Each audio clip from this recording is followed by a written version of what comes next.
Монголын Премьер Лиг болон Фантази Премьер Лигийн тоглолт, тактик, солилцооны анализ, таамаглалын тухай 7 хоног бүрийн Фантази Talk подкаст.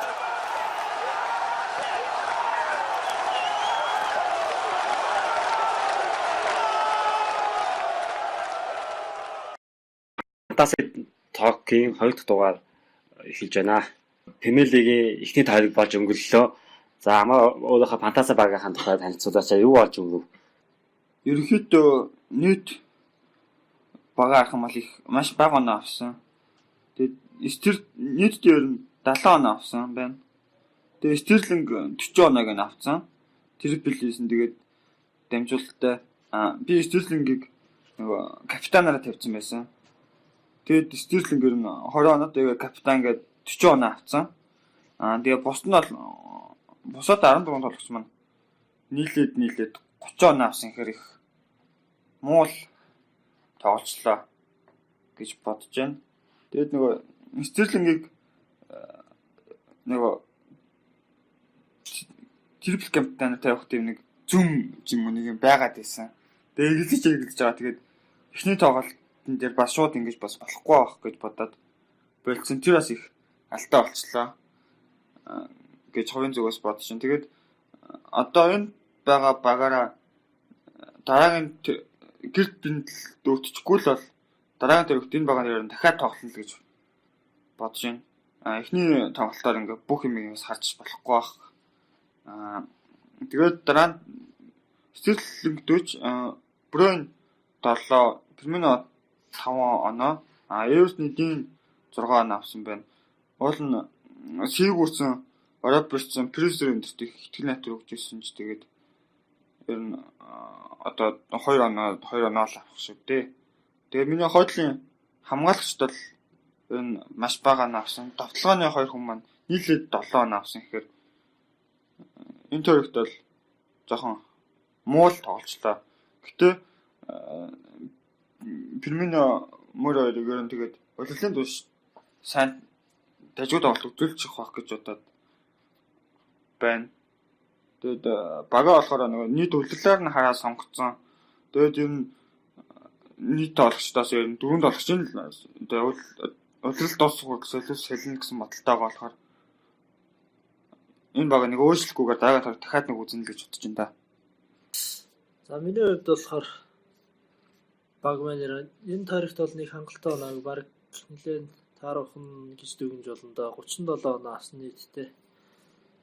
За тэгээд нөгөө хаалгачаас Диха Петресо хоёр байсан. Тэгээд Петресог гараанд гаргасан байгаа. Петресогийн хувьд л яг 6 оноо авсан байна. Гол алдаагүй. Тэгээд нөгөө баг нь хожоог болохоор бас гол оруулаг болохоор тэгтэйгээр тэнцсэн. Дихаг гараанд гаргацсан байж байгаа боловсролцсон. Тэгээд тэр бас жоохон буруу шийдвэрлсэн байна. Дихаа одоо 7 сейв хийсэн байна. Нийтдээ 10 оноо авсан байна. Гаргацсан бол хажээ. Хамгийн өндөр оноо авсан дээр Погба байна да. 2 ассист хийсэн. Нэг клишэд өгсөн байна. Тэгээд нийт 9 оноо авсан. За багийн ахлагчаар капитанаар Вардиг тавьсан боловч Варди тэтгэл амжилттай тоглож чадсан. Гэхдээ бол форм бол сайн байх шиг байлаа. Дараагийн тойрогоос бол хангалттай сайн тоглолт гаргах байх гэж бодож байна. Лестерс яг Варди тусны гоё тийм хангалттай геймээр дамжуулалт ерөөсө гаргаж өгөхөөрөө бүр жигүүрт гарч ирж хойшоо татчихж бөмбөгөө авч урагшид дуталж ирсэн. Тэгэхээр яг багийн тоглолт нь одоо гайгүй чигдрээд ирэх юм бол Варди бас голд их гарах гэж бодож байна. За Ливерпулийн 3 гараанд гарсан. Робертсон, Александр Арнольд, Фермино 3 гарсан. За Ферминогийн хувьд бол 1 ассист хийсэн байгаа. Тэр нь бол голд магадлал маш өндөр. Дараагийн тоглолтондоос гараанд гаргана. Капитанаар тавих бодолтой байгаа. Александр Арнольдын хувьд бол бас 1 ассист хийсэн. Робертсон бол нэлээд олон цогцолтууд хийсэн бол арга амжилттай болов. Гэтэ энэ 3 бол ер нь тогтмол гараанд гараад байх хаа. За тэгээд бусд нь бол Севалс заах хоёр бол яг гараанд гарч тоглоог учраас хангалттай оноо авах боломж үүсгэж чадсангүй. 1-1 оноо л авсан байна. За Ламела уулын сайн форм сайтай байгаа ч гэсэн нэг ассист гол бол байхгүй. Тэгээд дээрэс нь шар хуудас авсан болохоор хасах 1 оноо аваад ер нь 1 оноотой л хэллээ. Тэгээд Аки бол сайн байлээ. За Бертрандыг бол нэг тийм ашиглахгүй байна. Дараачийн тоглолтоос бараг суулгасан дээр бол одоо ихтэй харин одоо нөгөө Валехо бүр гараад гараагүй болохоор Бертранд Валехо гэхээр Бертрандыг хүчээр л гаргах шаардлага таалуулж байгаа шиг. Эсвэл 3 хамгаалагчтай тоглох хөлбөрлөө шилжих юм шиг байна да. За миний хувьд бол тийм л дараачийн тоглолтоос ирнэ. Тоглолтын хуваарийг харж агаад Хиаю, Патрисо юу гэдэг сонголт гаргах гэж бодож байна. За нөгөө Оногийн фантази багтаа танилцлаа. За Зогтой FC фантази багийн тухайд бол 3-4 говгсон одоо хувилбараар тоглосон байгаа. Тэгээд хаалган дээр болохоор Пабеско Райнкс 2 сонголт байснаас Райныг гараанд гаргаад Райн болохоор 3 сэвигээ тэгээ 9 оноо авсан. Тэр нь бол дажгүй үзүүлэлт. За тэгээ хамгаалтанд болохоор Ватводын Холибасыг гаргасан боловч Баанлид говд тэгдүүлчихнэ гэж өстэй. Тэгвэл Баятанд говд тэгдүүлчихнэ гэж өстэй бодсонгүй талбай дээр хамгийн гол нээлтийн тоглолт. Харин тэгээд нэг сэлгээд болохоор нөгөө Мартин Келли байсан. Келли болохоор клин шит хийгээ 6 оноо авсан байна. Тэгэхээр уг нь бол Келлиг Холибасаа онд гаагцсан байсан бол бас 6 оноо зүгээр авчих байсан боломжоо алдсан байна. Тэгээд Робертсон бол угаасаа гарах хэрэгтэй байсан. Тэгээд гарах хэрэгтэй. Тэгээд Понте байлээ. Тэгээд энэ удаа ассист өгч чадаагүй, клин шит хийж чадаагүй. Бага Манчестер Юнайтед болохоор Ван Бисакаг авсан. Тэр маань сайн тоглоод тэгээд 8 оноо авсан байна. Хамгаалтын тухайд бол. За тэгээд дундын шугамд болохоор нөгөө Никлас Пипе. Тэгээд мэдээж нөгөө Премьер лигийн анхны тоглолт учраас ер нь бол тэгээд бас Африкийн цамд олцсон учраас сэлгээнээс ер нь оолж жоохон зүгээр анхны Премьер лигийн утаа өнөрлүүлэл суулгасан юм байна. Тийм учраас ер нь бол зүгээр нэг хаан гасан гэдэг бонус 1 оноотой л тоглож болчлоо. Манчестер Ситингээс Стерлингийг авсан. Энэ болохоор мөрөөдлийн багт олсон. Тэгээд капитанаар тавиагүй учраас тэгээ 20 оноотой. За тэгээ Челсигээс болохоор нэг Барклиг авсан байгаа. Тэгээ Баркли тэр 1 оноо тийм Маний дөрөвдөөр хожигдсон учраас за тэгээд капитанаар болохоор нөгөө Ливерпулийн Сараг тавиад Ливерпул тэгээд Саала тэгээд 1 гол 1 ассист гэдэг үзүүлэлттэйгээр тэгээд 24 оноо авсан. Манай фантази багаас хамгийн өндөр оноо авсан Саала байна. За тэгээд автогонд болохоор нөгөө Манчестер Юнайтед Гринвуд бол ер нь 2 дугаар сонголт сэлгээний давтлагч. Тэгээд яалтчгүй ингээд мөнгөндөө таавалд авахаас сонголтгүй байсан учраас тэгээд сэлгээнээс гачаад 4 минут тоглоод 1 оноо авсан байна. За тэгээд Борнмутын Вилсоныг авсан. 1 ассист өгсөн учраас 5 оноотой. За Баунли бол ер нь бол Премьер лигээ маш гоё ихлүүлсэн говд тэгээд тэгдээд тэгтээ нөгөө Кэсвүүдийн хамтран давтлагч Барнес хэдрик хийгээд хийсэн. Кэсвүүд бол ер нь ямар нэгэн гол авалтаагүй голын өмнөд авалцаагүй тэгээ 2 оноо авсан байна. Ингээд ерөнхийдөө бол энэ удаа 74 оноо авсан байна. Тэгээд яг цаашд бол нэг 2-3 тавыг энэ багаан бас хэвээр нь хадгална гэсэн бодолтой байна. Тэгэхгүй бол одоо нөгөө Манчестер Юнайтедийн Погба сайн тоглолчтой, Рашфорд сайн тоглолчтой гэдэг сэтгэл зүгээр хандах юм бол нэг өөрийнхөө бүлдүүлсэн үндсэн бага ивчих гээд их хүнд байдалд очих гээд байгаа учраас 2-3 тавыг нүдэн ханиад харъя тэгж яагаад юм бас юу болох нөө болохгүй бас хэдэд 8 хийн л гэсэн бодолтой бас байна. Тэгээ бас Погбагийн тухайд бол миний хувьд бас нөгөө сайн нээлтийн тоглолтын дээр 2 ассист өгөө сайн тоглож байгаа нь эргээд тэр нөгөө Испани Ла Лиг юм бас энэ явчихуу дээ гэсэн бас тийм нэг хаалт бас байгаад байна. За тэгээд амны тухайд болохоор нөгөө Ливерпул болон Норвичийн тоглолтын тооны хацааг таасан байгаа тий. Тэгээд нэг шагнал мангал авсан нь юу болов? 4-1 гэж таасан байгаа. Крафт бирээс зарсан уралдаанд нь олцод бол 4-1 гээд зөв таасан. Тэгээд ялгшаа тодруулаагүй байх шиг байлээ. Уг нь бол ялдаж болох 30-аас дээш хүн боломжтой бараг 3 хүн л адилхан таас юм удаа гэж би харсан. Тэгээ 3 дундаас ялгаж болох магадлал их өндөр байгаа мөртлөө тэгээд ялгш нь тодорхойгүй байх шиг байлээ. Түрүүний харсан чинь. Тэгээд Салаг өөр нэг багтаа авцсан. Би 2 багтаагаа өөр нэг багтаа аваад капитанаа тавьсан чи бас 24 оноо авч өгсөн. 2 багтаа тоглож байгаа л дээр нь л.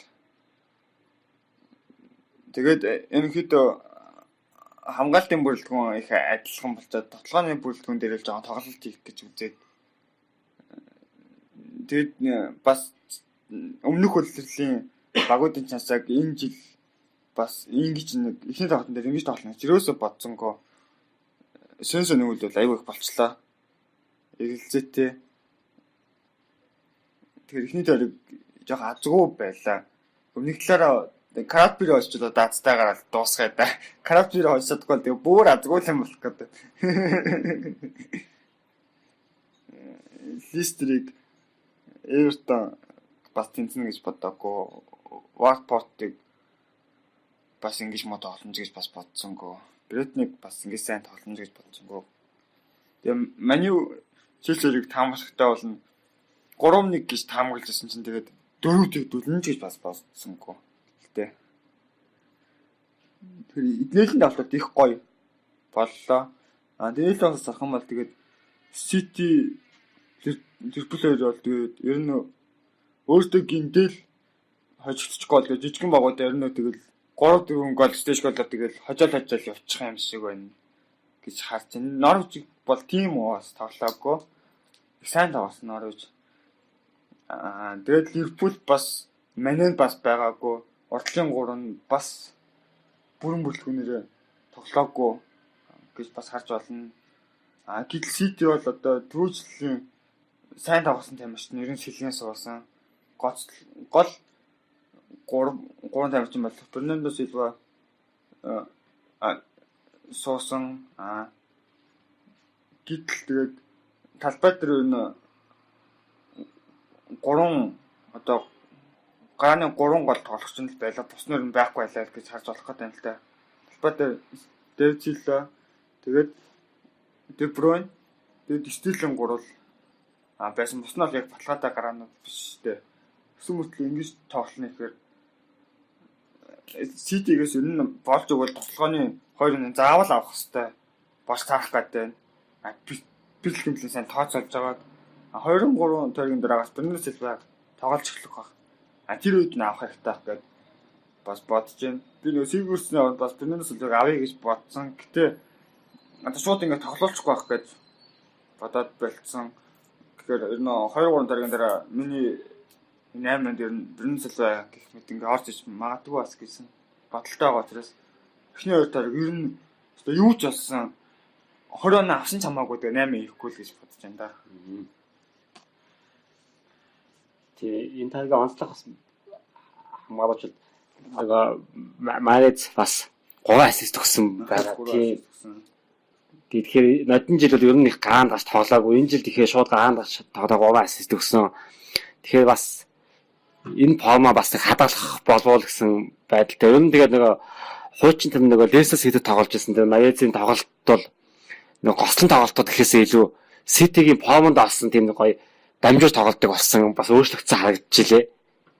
Тэгээд лойсаны бэлтцсэн учраас Махрад зүрх бас нэг 20 тоглолтод гараан тоглож байгаа болоо гэсэн нэг тамаг байна.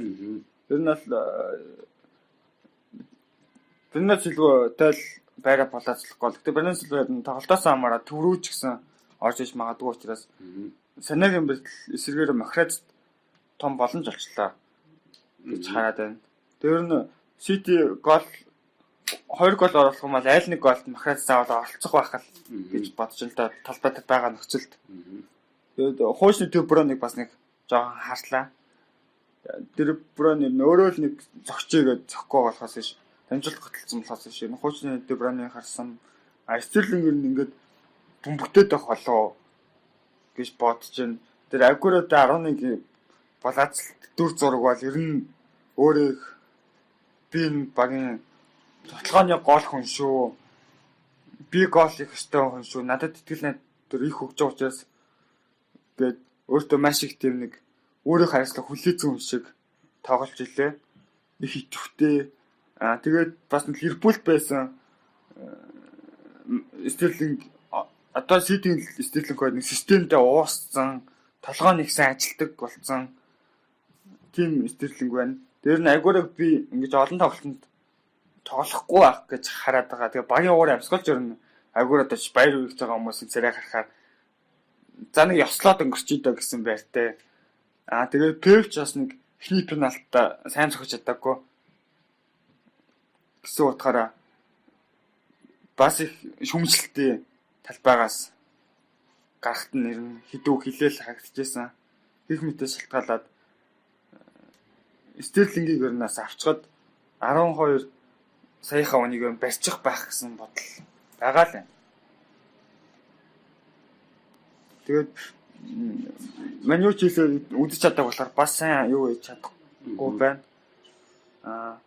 Погба бас эрсдэлтэй болчиход байна л да. Яг 8-ны цанх бүрэн хаагдах бол одоо Ла Лиг руу явчих магадгүй. Тэгээд Реал Мадрид их муу тоглож байна. Өглөөний нөгөө өмнөх тоглолтууд ч гэсэн их муу. Сая хүртэл Оромотой тэмцэж байна. Финал дээр хожигдсон гэж байна. Их муу үзүүлэлт. Оромо бол Италийн дундч багтаал орж байгаа. Итали гэдэл одоо дэлхийн лиг арах юм бол дундч лигтээ бараг орох гээд байгаа гэж харахаар Барселона бас тийм сайн биш байгаа гэдэг утгаараа Погба ингээд 2 дөрөв сайн тоглож юм бол бас явчих магадгүй учраас аавна гэдгийг хэрсэлтэй л 8 болох байх л та. Ер нь бол тэр Челсигийн залуучуудаас бас авах хэрэгтэй санагдаж байна. За тэгвэл одоо нөгөө амын хийсэн дээр бол хэрэг юу гэлээ? Неймарын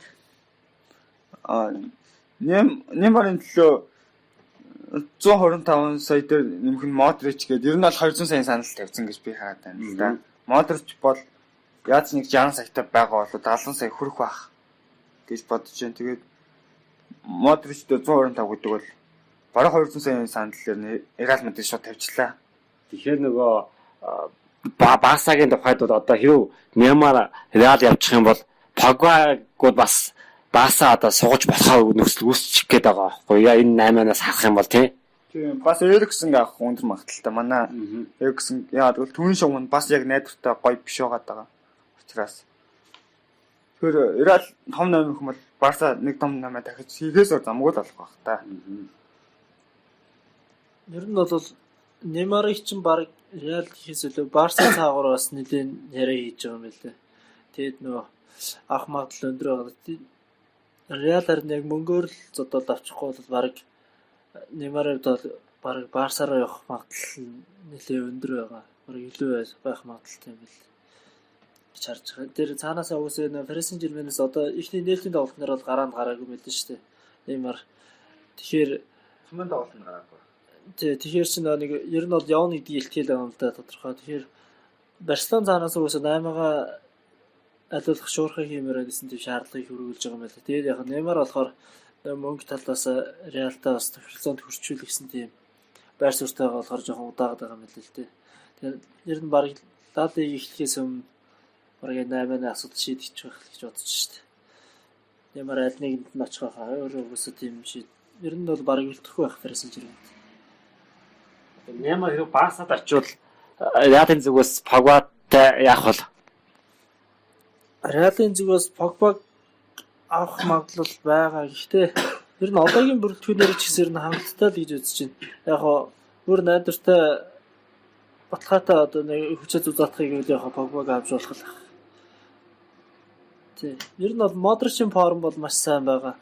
Тэгээ Модрич 125 сая гэдэг дээр бол миний хувьд бол Реалын фэний хувьд бол нэг жоохон эсэргүүцсэн саналтай байгаа. Модрич баг одоогийн яг Неймар Модрич хоёр нэг тийм зөрүүг л харагдаад байгаа. Яг Неймар бол цаагаараа маш сайн тийм юутай л байна л да.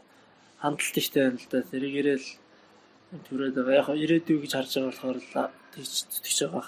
Тэгээс яг энэ жилийнхээ ганц нэг жилийнхээ хувьд их юм бол Модрич бол хангалттай хэмжээнд байгаа гэж үзэж байгаа. Неймарыг аваад яг нэг цааш ирээдүйн 4-5 жилийн баталгаа гэдгээрээ л ер нь бол үзэж байгаа хэлтэй. Тэгээ ер нь одоо нөө Джеймс Родригес центр ирсэн ингээд нэр нь бол нэлээ гайгүй хүч зузаан болцсон байгаа. Энэ нээлт эхлэгээ удирдал эхлэегүй энэ тэр нөхөсөх тоглолтууд дээр бол би нэг тийм ач холбогдол өгөхгүй байна л да. Энэ дөр уусаа тамирч ч гэсэн өөрсдөө нэг тийм тэрт ач холбогдол өгч яг ичээс тоглохгүй байгаа. Ихэнхдээ нэг шинээр ирсэн залуучууд бол их гүйж харагдж илээ л дээ. Нөгөө үндсэн хүмүүс нь болохоор яг скил ур чадвараа нэг хайн гарах ч юм уу тиймэрхүү тоглолтууд харагдаж байгаа. Яг лиг эхлээд явахаар бол тоглолт шал өөр болох байх. Угсаа дасгалжуулагч гэсэн хамаагүй ингэж тоглохгүй байх л та. Тэр одоогийн бүрэлдэхүүнээр бол хангалттай л гэж үзэж байгаа. Яг Неймар ирчүүл бол сайн л үстэй хүч цуцаараад. Бүр одоо ямар нэг өөр 8 энтри гэж ерөөсөө дараагийн удирдал дээр бол ирнэ. Үгүй дутуу юм ярихдахгүй. Нэг хэсэгтэй амар болох байх гэж бодож байна. Тэгээ яг юугаа бодох юм бол яаж явах юм бол Модричиг одоо өвчлөг гэхэд Лорентиг явуулсан. Тэгэхээр түүн шуум айгүй асуудалтай болцоод байна л да. Тэгэхээр одоо Неймарыг авлаа гэх юм бол тэгээд Модричиг одоо ингээд өвчлөө гэх юм бол заавалчгүй одоо Погба ч юм уу авах шаардлагатай нэг түүний хар самуулж авах шаардлагатай болчиход байна. Тэгвэл тэгээд Кросс тэгээд Валверде тэгээд Касемиро 3 бараг үлдчих гээд одоо наача одоо урагшаа цэвэрлэгэнд гардгуул юм бол их сонин болчиход байгаа учраас Модричод ингэж амархан сугалчихгүй байхад гэж би бодоод байна. Тэгээ бас Барсаг бас Неймарыг авах сонирхол бас сонирхлоо хайцсан байх гэж би бас хараад байна. Нөх өндөр. Ягаад тэгэхээр нөгөө Континогийн жил багууд авъя гэсэн бас явуулсангүй. Бас 20 жилийн 23 4 саяар зээлэд авчиг гэсэн бас явуулсангүй. Жилийн 20 сая зээлэн ч одоо юу гэсэн үг вэ? Тэгсэн чи явуулсангүй. Тэгснээ бас Гризмиг 120-аар авлаа. Тэгэхээр бас Неймаргүй нь болчихно гэж харж байгаа шиг байгаа. Гэтэ Неймарын 8 их олон асуудлыг шийдэж өгөх гээд байна л да. Погбагийн 8, Эриксний 8 гэх мэт олон юм асуудлыг шийдэж өгөх учраас энэ л сонирхол их татаад байна. Тэгээд Неймарыг сансан хэмжээнд ингэж үн хүрээд явж чадах уу? Тэгээд очиод яг үнэхээр тоглож чадах уу? Неймарын нэг дүүл одоо ингээл нэг байнга л нэг юм дүүлтэй. Нэг багт ч 2 жил тоглоод тэгээ 3 дахь жилэн тэгэл нэг бэртлэмдээс салахгүй эсвэл өөрөө явна гэж суучдаг нэг одоо тэгээ Бэйли араас орж мэдхээр нэг сонин замналтай болохгүй л энэ утгагүй. Яг Неймарын байрал дээр бол Реал бол хангалттай гараа байгаад байгаа тий. Одоо хин ирсэн, Азар ирсэн. Родриго ер нь урд Vinicius Junior, Gareth Bale, Lucas Vazquez одоо Asensio бэртлээс ирчүүл бас байгаа. Тэгээд довтлохоон дээр бол угсаа Mariano, Benzema, Jovic энтергээд хангалттай бүрэлдэхүүн бүр баг 3 давхарсан тийм гараанууд байгаа байхгүй. Тэгэхээр Неймар ирээд хамгаалтанд угсаа тоглохгүй тодорхой тийм үү хаашаа татж тоглохгүй тодорхой. Тэгэхээр урагшаа довтлохонд тоглох юм чи эцэг бүр одоо хангалттай хэмжээний тэр юм өөрийнхөө ур чадварыг тэр үнэндээ таарсан тоглолтоо гаргаж чадахгүй бол нөгөө энд байгаа хэдээс нэг ялгаагүй л болчихно л да. Бараг эднэр жил байж магадгүй. Багийн уур амьсгал болоод тэр тогтвортой тоглолт энэ бол бас тэгээд нэг талаараа бас бэртлэхийн төлч гэсэн эргүүлдэг болцсон байгаа. Энэ жүжиг юм эсвэл энэ хэр бэртэд байгаа юм гэдэг асуудал байна л да. Яг энэ шиг бас бэртэд байх юм бол Gareth Bale-с нэг ялгаагүй байх ах. Real Madrid бол нэг удирдлын нэг 10 тоглолтод гараанд гардаг ч юм уу тий. Тэгээ ихэнхтэн сэлгэнээс ордог тиймэрхүү байдал үүсэх юм болоо. Какагийн араас орох үү? Какагийн араас орох үү? Ер нь тэгээд яг энэ дөөл тэгээд нэг тодорхой орохгүй байгаа тэгээд өвөл бараг манют ирээд тэгээд Премьер Лиг өөрийгөө батлах хэрэгтэй ах шиг байна да одоо. Неймарч гэж бодож байна да. Одоо энэ лиг нэг Ла Лигт л одоо тэгж бараг контакт аваад өгчих гээд юм чи одоо Премьер Лигт ирэх юм бол ер нь их үер бараг тоглох юм уу бараг бэртлээс салах юм уу гэдэг юм харагдах болоо гэж бодож шээ. Би ялахаа нөгөө өвөл яг мөнгөний хангалттай төлчил болох л ахaltaй. Өвөл манют өөрийгөө батлах хэрэгтэй байх л гэж бодоод байгаа юм л да. За ер нь бол нөгөө фантази багийн тухай тэгээ бас 8-ны 5 шомуудын тухай бас энэ хэдэн бас ярилцлаа. Тэгээд фантазитай холбоотой төгсгөлийн бас эцсийн хэлээгүй өгдүүд байна уу? Тэгвэл тэрийг ихэд хэлээд ерөнхийдөө энэ удаагийн подкаст өндөрлөх шатандаа ирээ. За, Угнаагийн хувьд. За, миний хувьд энэ хаалгач дээр л одоо сонголт хийхэд амар хэцүү боллоо. Энэ Wolves Мани 2 тоглох юм байна. Тэрэн дээр E2 багийн хаалгачийг би авцсан байгаа. Алийг гаргах хэд дээр маш их эргэлзээтэй болоод байна. Wolves төдийлөн довтлохгүй болов уу гэж бодод байна. Эсвэргээрээ олон клишэд сейв хийнэ гэж бодоод Патрисыг гаргачвал одоо гол алдаа хожигдвол яах вэ гэдэг тийм эргэлзээ бас гараад байна л да.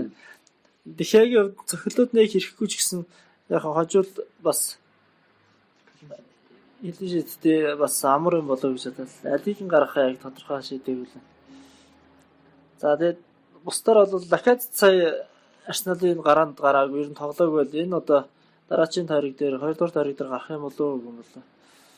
Тэр эргэлзээл. Тэр нь бусдаар бол хуучин гараагаа гарганаа гэж бодож байгаа. Бертрандыг л гараанд гаргаж тоглоулъя гэж бодож байна. Лаказ тэрөө гараанд гарахгүй болол. Тэгээ капитана ер нь Ферминьогоор тавиул гэж бодож байна да. Ферминьо 2 дугаар багийн ахлагчаа Погба юм уу заахаагаар л тоглоулна гэсэн тийм бодолтой байгаа. За, амны багийн тухайд. За. Би одоо нэг сектор нэмэ ер нь бол хийхгүй тэгээд юугаач бас нэг өөрчлөлт гараагач бас өөрчлөхгүй. Холбасын өгөө Брэдний эсрэг ядч нэг ганц энтер ассист өгчих байх гэж харсан чинь тэгээ багаараа тэгээ сайхан хожигдоод дууссан. Кристалас ван халт надаа ван халтыг холбасаар гараана солих байх гэж бодож байна. Ван халт бол үнэхээр сайн формтой. Тэгээ бол Кристалын товтлогчд нь арай жоохон дөрөвтэйгэн тоглолцсон бол ван халт бол барах ассисттэй тоглолт дуусгаар л байсан. Тэгээд мэдээж болоогүй. Оргил тоглолт нь бол тэгээ тоотой ситээр байлаа. Гэтэ би тоотой юмыг одоо Вестхэм шиг 5 гол алсан гэж бодохгүй байна. Гэхдээ Сити бол нэг 2 тэг эсвэл магадгүй нүцээр хагаад 3 гол хийж мэднэ. Тоод бол нэг голоор нь хийчих байх гэж хаад байгаа. Ягаад тэгэхээр Родри бол бас хамгаалтанд цэвэрлэгэнд бас жоохон алдаа гаргачих гад. Тэгээ нэг фрэнд нэг 100% оролцохоор хэмжээнд биш байгаа. Тэгээд Stones гараад Stones жоохон хийтэй учраас тэгээ Harry Kane бол одоо миний хамгийн дургу тоглогч. Ягаад тэгэхээр нөгөө цэвэр азар тоглолдог. 3 голын цэвэр боломжийн гуулын нь алдсан мөртлөө нэг сонин гол орохоогүй юм дээр очиод оруулцдаг. Тэм нэг азтны л тоглогч. Цэвэр уур чадвар бол бараг байхгүй. Нэг хөдөлмөр байхгүй. Тэгээ баяхан тоглог сүйдэгдэг мөртлөө. Тэгээ том тоглолтод бас яндаггүй тоглолдог. Том хамгаалагч зэрэг тоглолтоо гаргаж чаддаг гэдэг утгаараа Ситиг л 2 тэг эсвэл 3 тэг энэ төрөөр хоччих байх. Магадгүй нэг Лукас энтер ингээд нэг Ламел гээд нэг одон гэдэг тоглогчод нэг одон гээгээд нэг 2 гол оруулахгүй бол гэж бодоод Стерлингийн хэлээр нь алхачаараа тавина гэсэн бодолтой. Эсвэл Ферминогоо тавина гэсэн бодолтой байгаа. Нөгөө багт бол Салахыг тавина гэж бодсон. Саутгемптонд тоглоно. Саутгемптны хамгаалтыг би бол одоо Премьер Лиг 20 багийнхан бараг 17-ны амьд л очих байх гэж хараад байгаа л та. Тийм л бодолтой байна. Тэгээд одоо хүмүүс бас ихний тоглолтод жоохон муу авсан байж магадгүй. Яг тэгвэл нөгөө олон жилийн дунджаар сайн тоглолтог тоглогчдод их муу оноо авчихсан учраас. Гэхдээ энийг бодвол битээ өөрчлөлт чинь нэг л тоглолт шүү гэж хэлмээр байна л да. Тэгээ ихний тоглолтод бол тэгээ ер нь яг тогтмол тоглолт биш жоохон аз гэдэг зүйлийг нөлөөлдөг учраас энэ жоохон анхаарах хэрэгтэй болов гэж бодож байна. За манай багийн тухайд бол өмнөх эхний тавигдахаа 3-4 гэсэн хөлбөр тавсан бол энэ удаа 4-4-2 гэдэг хөлбөр тавлана. Ер нь бол Гринвудыг одоо гаанд гарахгүй, ер нь бол байнгын сэлгээнд байлгахаар ер нь бол шийдэж байна. Тэгээ алхагчийн тохиолдолд ер нь бол би саалаг тавина, Саутгемптны эсрэг тоглох учраас бусдаар нэг өөрчлөлт хийхгүй, сэлгээ бас нэг хийхгүй. За Football Talk энэ зүйл өндөрлж байна.